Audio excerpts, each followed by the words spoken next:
Morning class, here at home on Wednesday the 6th, and we're going to be broadcasting from home today because we got some new puppies. And so you a little picture. There they are. Yesterday they were resting out on the deck, and so that's kind of why I'm working from home today. I have lots of stuff to take care of and make sure that they're not getting into too much trouble. So, excuse me, today we are going to take a look at meiosis. Meiosis is a process by which your body produces reproductive cells, the sperm and the egg. It's very similar to mitosis, but what happens is the cell will go through copying the DNA and replicating the DNA, and then it will go into the dividing process to break it down, and it does it one more time so that it produces a, a cell that has one half the amount of DNA that a regular cell in your body. So it's different than your muscle cells, your bone cells, your skin cells, because it has less DNA. When you combine those those two cells, a sperm and an egg, you get one complete set of DNA, and then an organism grows from that.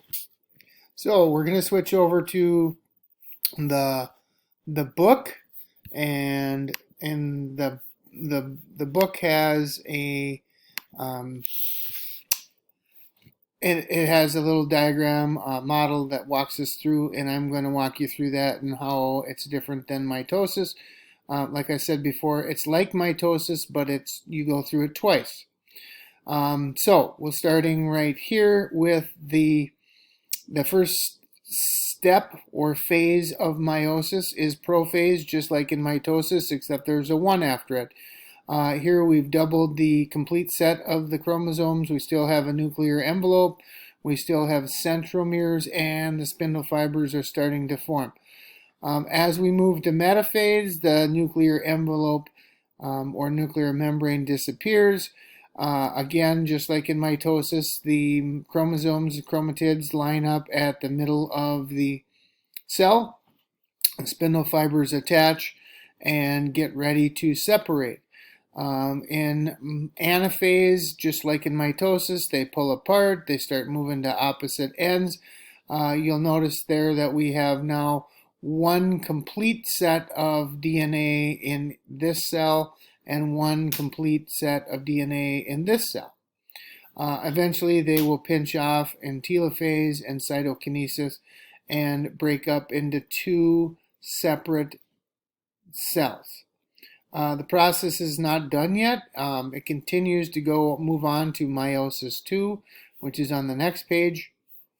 In meiosis 2, those two complete cells start the process again for mitosis or meiosis 2.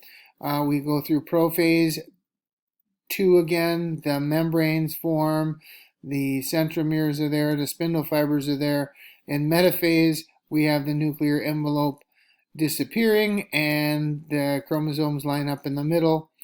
In anaphase, they pull apart. And then finally, at the end of telophase 2, the end of meiosis 2, we end up with 4 daughter cells that have half the amount of genetic material, DNA. So this would be 4 sperm or 4 eggs.